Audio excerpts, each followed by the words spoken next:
Red Zone TV kwali webali kubanga okyatugoberera yonna gy'osinzira okubanga gy'otulabira kyokka kya mutawaana nnyo okubeera ng'ogoberera Red Zone TV.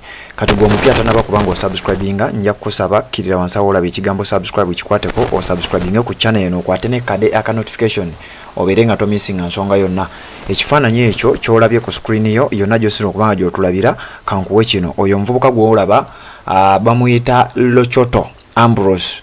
Oyo Lochoto Ambrose nga mukunzi yabadde chief mobilizer ow'ekibiina ekya National Unity Platform mu district gye bayita Kabongo. Kabongo district esangibwa mu waggulu eyo mu Northern Uganda mu kye bayita Karamoja sub-region. Ngenda kuwa wano map nkulage bulungi nnyo Kabongo district gye esangibwa ate obeere ng'okitegeera bulungi nnyo. Omuvubuka oyo akubiddwa amasasi ekiro ekikeseza olunaku olwaleero naye nga bizze bitya. Nina wana ebifaananyi naye nga ebifaananyi byesittaza sobola kubeera nga mbikuteerayo, sobola kubeera nga mbikulaga naye nga okusinziira ku bantu okusinziira ku balipooti nze amawulire gano kigambibwa mbu ekiro ekikeseza olunaku olwaleero omupiira gwa Arsenal gwabaddeyo ku ssaawa zadde nga 2 kati omuvubuka oyo coordinator ow'ekibiina ekya NUP mu district eyo eya Kabongo amanyiddwa nga Lochoto Ambrose yatambudde n'agenda mu katawuni alabe ku mupiira ye ne banne abatonotono bwe batuuse okumala okulaba omupiira yabadde avaayo. Omupiira gwabadde gwa kiro naye nga si kiro nnyo, ssaawa zadde ziringa 2 awo obudde nga bwakaziba. Kati nti we yabadde avaayo mu mupiira n'asisinkana n'abapoliisi.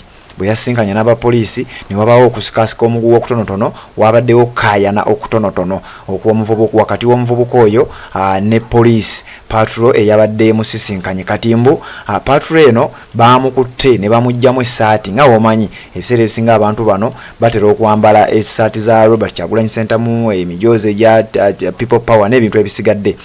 Baamukutte ne bamuggyamu essaati ne bamukuba amasasi ku kye bayita close range era okusinziira ku Nowa Mutwe gwe bawadde amawulire gano bw'ati bw'agambye ku nsonga eno nti kigambibwa mbu omuvubuka ono yasangiddwa police patrol ekiro ng'ava okulaba omupiira era bwe yabadde ava okulaba omupiira baafunyeemu obutakkaanya wakati we n'abasirikale ababadde ku patrol eyo. Mbwe ekyaddiridde police kwe kumwambulamu essaati ne bamusindirira amasasi magazine Nnamba ne bamukuba amasasi omulambo ne bagukwata ne bagusuula mu ggwanika ndowooza ery'eddwaliro erya Kabongo. Oluvannyuma lw'okumusuula mu ggwanika ne bamakinga sure nti tewali muntu yenna ayinza kubeera ng'alaba poliisi ki emukubye baani abamukubye amasasi na nsonga ki eyinza okuba nga emuviiriddeko okubeera ng'akubwa amasasi ago. Akatambi kano kenkulaze kaali kadda kubanga abadde mobilizer naye nga bambi bw'ati bwe yabeeranga mu tawuni y'e Kabongo atambulatambula n'omujoozi ogwa Robert Kyagulanyi Center mu n'ebipande bw'ati era nga bw'omulaba.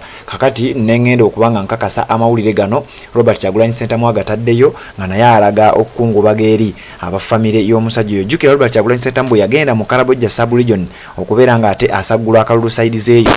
Awo y'omu ku bavubuka ababeerawo ennyo ne babeerawo ku sayidi eyo nga balwanirira ekibiina ekya National Unity Platform. Kakati bambi ekiro ekikasiza olunaku olwaleero bamusindiridde amasasi agamuttiddewo era nga kati wetwogerera mugenzi atamanyi Kabongo district gyesangibwa. Kabongo eyo district koolaba mu red ako ye district y'e Kabongo ina esalagana boda n'ensi bbiri eri ku boda ya Uganda ne Kenya ate mu ngeri y'emu eri ku boda ya Uganda n'eggwanga erya South Sudan. Kati ye Kabongo eyo gye bayita Karamoja sub-region. Omuvubuka oyo amaze okubeera ng'akubwa amasasi ekiro ekikasiza olunaku olwaleero era nga ne Robert Kyagulanyi Center agenze ku mukutu gwe n'ateekayo ensonga eyo y'emu yennyini n'ategeeza ensi nti omuvubuka ono kituufu akubiddwa amasasi era mbadde nkimanyiiko nkitegedde amawulire ngafunye nti bambi bamukubye amasasi magazine Nnamba naye nga teri ategedde ensonga emukubisizza amasasi. Era Robert Kyagulanyi Center agenze ku mukutu gwe n'agamba bw'ati Lochoto Ambrose Machete abasinga obungi jjukira bamumanyi nga Lasta Machete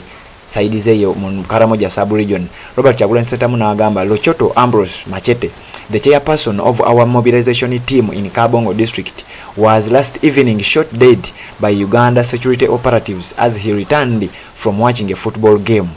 Nti Lochoto Ambrose nga ye chairperson wa mobilization team eya National Unity Platform mu district gye bayita Kabongo yakubiddwa amasasi ekiro ky'olunaku olwaleero ekikeseza olunaku olwaleero ng'ava okulaba omupiira. Onlookers says ababaddewo bagamba Lochoto's killers pursued and shot him dead at close range and then delivered his body to a mortuary. we are told they are now trying to cover up by suggesting that this comrade was a Tukana warrior who they killed in an ambush.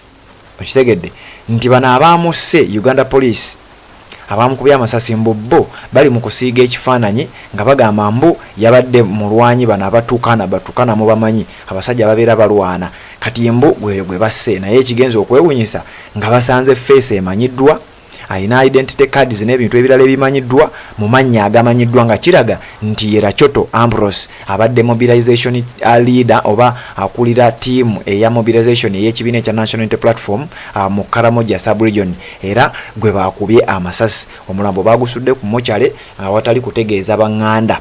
Robert Kyagulanyi Ssentamu n'agattako while NUP supporters and mobilizers go through incredible problems all over the country, it is worse in northern Uganda where RDCs, DISO, GISO, DPCs work overtime to instill fear.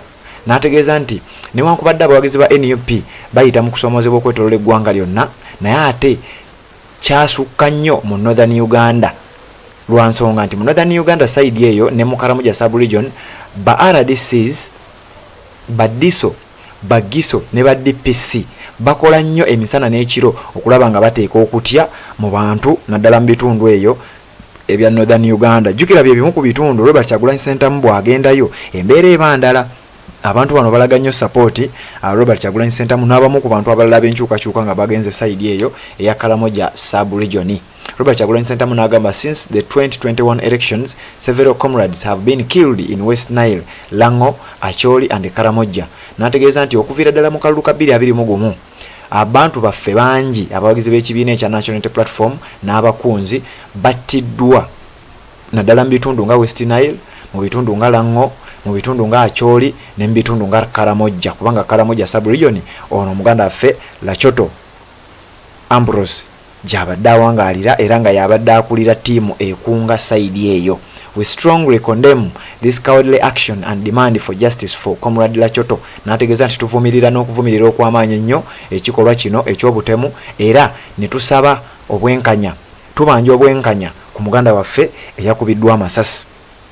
Kakati ensonga lwaki nkyusiza waliwo video gye nsoose okuteekayo naye bagiggyeeyo video eyo bagiggyeeyo olw'ensonga ndaddemu akatambi akalaga omuntu ono nga embeera emutuukako eyo akalaga ebintu ebyesittaza ntaddemu akatambi ako video eyo ne bagiggyayo y'ensonga lwaki nkoze video ey'okubiri nga sitaddemu kifaananyi sitaddemu katambi wabula ntaddemu bifaananyi byokka ebikulaga kati eyo maapu eraga Kabongo district wesangibwa bino bye bimu ku bifaananyi ebiraga Choto Ambrose ayamaze okuba nga akubwa amasasi era wano yali meeting emu era bwe wetegereza ekifaananyi nenno wa mutwe yaliwo Moshimo yo yali emabega w'omuvubuka ono yabadde mobilizing team leader ow'ekibiina ekya National Unity Platform yabadde akulira ttiimu eyo emobilizinga mu northern Uganda oba mu Karamoja sub-region akubiddwa amasasi ekiri ekikeseza olunaku olwaleero. Tugenda kubanga tunoonyereza ebirala ebisingako ku nsonga eno tugenda kubanga tubikuleetera weekumire ku mukutu guno obeere nga byonna tobisubwa.